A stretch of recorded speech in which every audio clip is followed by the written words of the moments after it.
Assalamualaikum warahmatullahi wabarakatuh. Waalaikumsalam warahmatullahi wabarakatuh.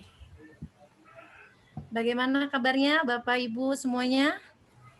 Baik. Alhamdulillah Alhamdulillah baik. baik, Bu. Baik, Ibu. Masih tetap semangat ya pelatihan kita di hari yang keempat ini. Kita bersama belajar untuk memahami program sekolah penggerak. Baik Bapak Ibu, sebelum kita memulai kegiatan pada hari ini, mari kita awali dengan berdoa agar kegiatan ini berjalan dengan lancar. Dipersilakan kepada Bapak Muhammad Akhid untuk memimpin doa. Baiklah Bapak Ibu semuanya, mari kita awali kegiatan pelatihan kita pada pagi hari ini dengan berdoa kepada Allah Subhanahu wa taala, Tuhan yang Maha Kuasa. Mudah-mudahan diberikan kelancaran dan memberikan manfaat untuk kita semuanya. Bagi yang muslim berdoa seperti yang saya pandu, bagi yang non muslim silakan berdoa sesuai agama dan kepercayaannya. Ala hadiniyah wa ala kulli niyatin shalihah. Al-Fatihah. Bismillahirrahmanirrahim. Alhamdulillahirabbil alamin. Ar-Rahmanir Rahim. Maliki yaumiddin. Iyyaka na'budu wa iyyaka nasta'in. Ihdinas siratal mustaqim. Shiratal ladzina an'amta 'alaihim ghairil maghdubi 'alaihim waladdallin. Amin. Raditu billahi rabba wa bil islami dina wa bi Muhammadin nabiyya wa rasula. Rabbi zidni ilma warzuqni fahma. Amin. Amin. Amin ya Allah ya rabbal alamin. Baik, terima kasih Pak Ahid. Untuk yang akan kita bahas yaitu terkait dengan capaian pembelajaran, yaitu salah satu dari unit modul pelatihan sekolah penggerak. Kemudian untuk tujuan pembelajaran kita pada hari ini adalah peserta dapat memahami konsep dan ruang lingkup capaian pembelajaran. Yang kedua, peserta dapat memahami fase dalam capaian pembelajaran. Nah, untuk agenda kita pada hari ini Bapak Ibu, kita akan melakukan diskusi kelompok ya yang nanti akan saya bagikan, kemudian presentasi kelompok, dan yang ketiga diskusi dan umpan balik, dan yang terakhir kita ada kuis proses kegiatan belajar mengajar atau yang sering kita sebut KBM selama ini. Silakan Bapak atau Ibu yang ingin menjawab. Boleh, dipersilakan Ibu. Pak Ahid. Boleh, menurut saya tujuan pembelajaran dirumuskan itu berdasarkan indikator pembelajaran yang telah dikembangkan sebelumnya. Bisa berupa definisi tingkah laku siswa yang dapat diukur, diamati. Rumusan tujuan pembelajaran juga mengandung unsur ada audiensnya, behavior, condition, dan degree. Dan di dalam indikator pembelajaran dapat dikembangkan satu atau lebih tujuan pembelajaran. Seperti itu, Bu, yang saya pahami. Pak Ahid. Mantap, Pak Ahid.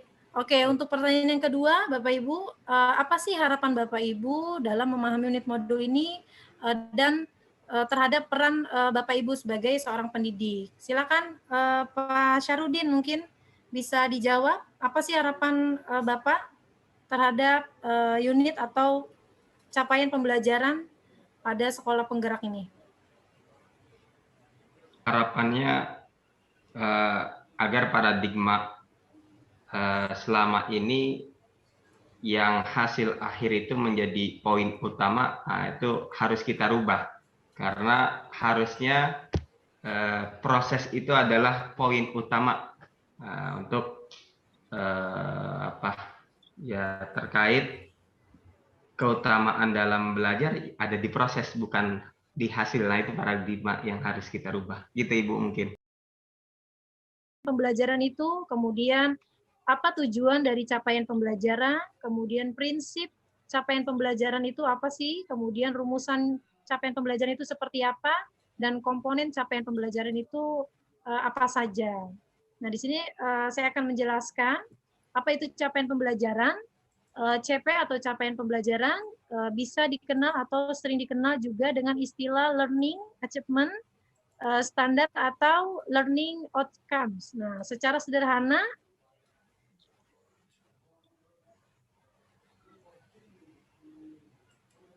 di sini secara sederhana capaian pembelajaran bisa didefinisikan sebagai kompetensi pembelajaran yang harus dicapai peserta didik pada setiap tahap mata pelajaran pada satuan pendidikan dasar dan pendidikan menengah. Nah, capaian pembelajaran memuat sekumpulan kompetensi dan lingkup materi yang disusun secara komprehensif dalam bentuk narasi. Nah, itu yang dimaksud dengan capaian pembelajaran.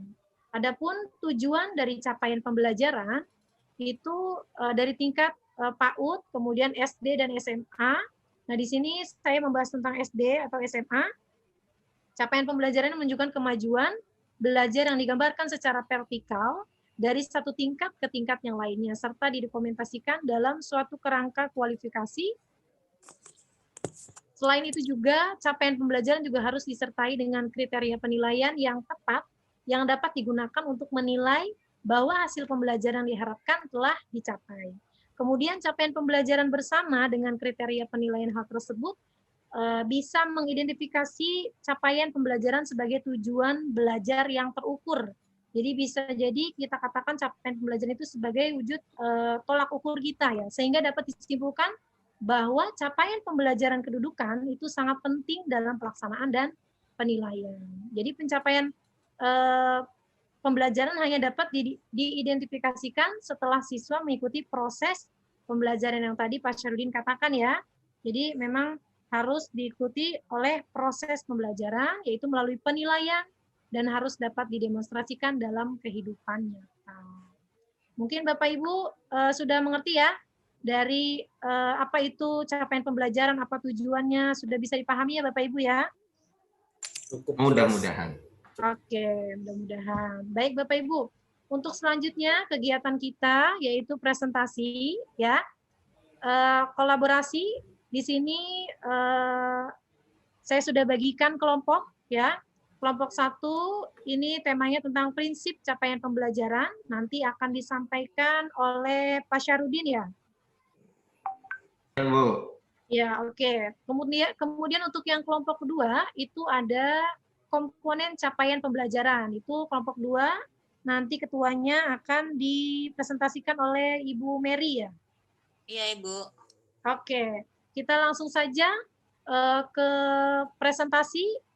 Sebelumnya mungkin Ibu berikan waktu 5 menit atau 10 menit untuk berdiskusi. Prinsip capaian pembelajaran yang pertama itu harus terukur dan spesifik. Ya, jadi capaian pembelajaran harus dapat diukur dan spesifik berdasarkan hierarki tahapan konseptual proses pembelajaran yang hasil belajarnya dapat digunakan mendeskripsikan kemampuan siswa. Dalam proses menerapkan prinsip terukur dan spesifik ini, ada beberapa aspek yang perlu diperhatikan. Sebentar, saya kecilkan terlebih dahulu. Ya, yang pertama dari aspek yang perlu diperhatikan, ini pemahaman dan pengetahuan. Ya, kata pemahaman sering digunakan sebagai salah satu luaran yang diharapkan dari suatu pembelajaran, tetapi maknanya sering kurang difahami. Nah, ini pemahaman dan pengetahuan adalah dua hal yang sangat berbeda. Kemudian yang kedua, praktis.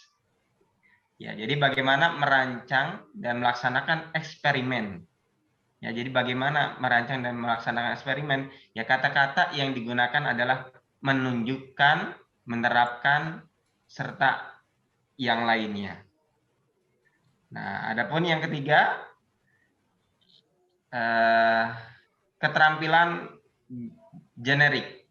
Ya, keterampilan umum mencakup teknik pemecahan masalah, inti pembelajaran yang biasa digunakan, kata-katanya yakni menganalisis, membandingkan, dan lain-lain. Selanjutnya, prinsip capaian pembelajaran yang kedua, fleksibel. Nah, dalam arti di sini sesuai proses dan tahap belajar siswa. Ya, karena seringkali belajar dianggap sebagai sebuah perlombaan dan bukan proses. Ya, jadi paradigmanya selama ini nilai akhir lah. Nah, itu yang jadi utama. Nah, di sini kurikulum disusun sedemikian rupa sehingga siswa diberikan, dijejali dengan berbagai materi yang hasil akhirnya berorientasi pada ya sekedar tahu saja, bukan pemahaman atau penguasaan. Nah, sedangkan siswa memerlukan waktu dan tahapan untuk mengupas konsep. Nah, adapun capaian pembelajaran membawa perubahan dalam pendekatan pembelajaran di kelas dari yang berfokus kepada guru menjadi fokus kepada siswa. Nah, ini menurut Harden karakteristik ya, capaian pembelajaran sebagai berikut. Jadi ini menurut Harden ya, karakteristik capaian pembelajaran terbagi menjadi 3. Yang pertama, pengembangan CP ya, jelas mendefinisikan hasil yang harus dicapai siswa pada akhir program pembelajaran. Yang kedua, desain kurikulum, strategi belajar, dan kesempatan belajar dilakukan untuk menjamin tercapainya CP tersebut. Yang ketiga, ya, proses penilaian disesuaikan dengan CP ya, atau capaian pembelajaran, dan penilaian setiap individu siswa ya dilakukan untuk memastikan bahwa siswa mencapai target pembelajaran. Demikian yang dapat kami paparkan dari kelompok 1.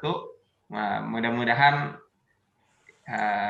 ya Ibu selaku pembimbing kami dan peserta yang lainnya dapat memahami apa yang kami sampaikan. Kurang lebih mohon maaf. Wassalamualaikum warahmatullahi wabarakatuh. Waalaikumsalam warahmatullahi wabarakatuh. Keren untuk kelompok 1 ya. Jadi ada 2 prinsip capaian pembelajaran tadi ya yang disampaikan Pak Syarudin, yaitu yang pertama tadi terukur ya. Kemudian yang kedua itu tadi Fleksibel. Yang kedua fleksibel. Fleksibel. Keren ya untuk presentasi kelompok 1. Baik. Mungkin ada tanggapan dari kelompok 2 atau sudah dipahami dari prinsip capaian pembelajaran, Bapak Ibu? Bisa dipahami ya? Cukup jelas. Oke, jelas ya Pak Hid ya. Baik, kita selanjutnya ke kelompok 2 ya. Kita terkait presentasi yang telah yang akan disampaikan oleh Ibu Mary terkait dengan komponen capaian pembelajaran. Silakan kepada kelompok 2 yang diwakili oleh Ibu Mary. Baik, terima kasih untuk kesempatannya bagi kami kelompok 2 yang akan memaparkan komponen capaian pembelajaran. Saya mohon izin kepada Ibu Bapak untuk presentasikan hasil dari diskusi kelompok kami. Saya izin share screen ya Bu, Pak. Silakan, Bu. Yep.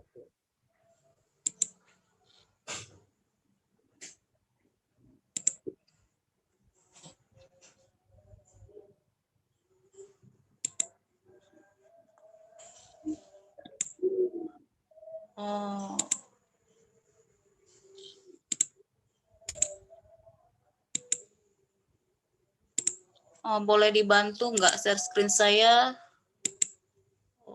Boleh, Bu. Saya bantu, Bu. Boleh Pak Ahid Siap. tampilkannya. Siap. Baik. Bapak Ibu, ini hasil dari diskusi kelompok kami tentang komponen capaian pembelajaran. Demikian hasil diskusinya. Dalam dokumen capaian pembelajaran terdapat 4 komponen. Di antaranya yang pertama itu ada rasional mata pelajaran. Artinya membuat alasan pentingnya mempelajari mata pelajaran tersebut dan keterkaitan antara mata pelajaran dengan salah satu atau lebih profil pelajar Pancasila untuk menunjang keterampilan fungsional anak dalam kehidupan sehari-hari. Kemudian yang kedua dokumennya, tujuan mata pelajaran. Kemampuan atau kompetensi yang perlu dicapai peserta didik setelah mempelajari mata pelajaran tersebut. Kemudian Yang ketiga, karakteristik mata pelajaran. Deskripsi umum tentang apa yang dipelajari dalam mata pelajaran dan deskripsinya. Kemudian ada capaian pembelajaran setiap fase. Next.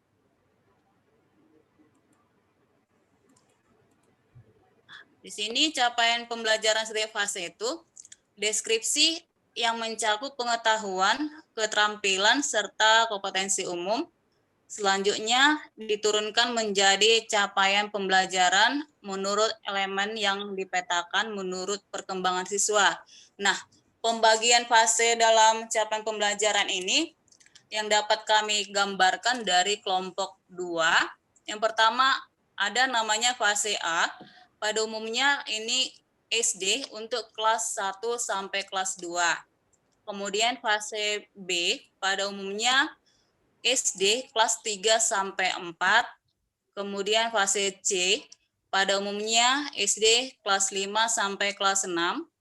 Kemudian fase D pada umumnya SMP kelas 7 sampai kelas 9. Kemudian fase E pada umumnya SMA kelas 10. Dan yang terakhir fase F pada umumnya SMA kelas 11 sampai 12. Inilah pembagian fase capaian pembelajaran yang boleh digambarkan dalam komponen pencapaian pembelajaran. Alhamdulillah kita semuanya bisa mengikuti kegiatan ini dari awal sampai akhir. Mudah-mudahan memberikan ilmu buat kita semuanya. Banyak hal-hal yang luar biasa yang kita terima hari ini dari instruktur kita yang luar biasa, Ibu Mustalifah. Mari kita akhiri dengan membaca hamdalah dan doa kafaratul majelis. Subhanaka Allahumma wa bihamdika asyhadu an la ilaha illa anta astaghfiruka wa atubu ilaik. Subhana rabbika rabbil izzati amma yasifun wa salamun alal mursalin walhamdulillahi rabbil alamin. Baik, terima kasih Pak Ahid atas pembacaan doanya di awal dan di akhir ya. Sampai jumpa di materi selanjutnya. Semangat terus dan tetap menjaga kesehatan agar kita selalu bisa berinovasi dan kreatif dalam pembelajaran di masa pandemi terutama ya. Semangat Bapak Ibu. Saya akhiri ya. Semuanya. Kurang lebihnya mohon maaf. Assalamualaikum warahmatullahi wabarakatuh.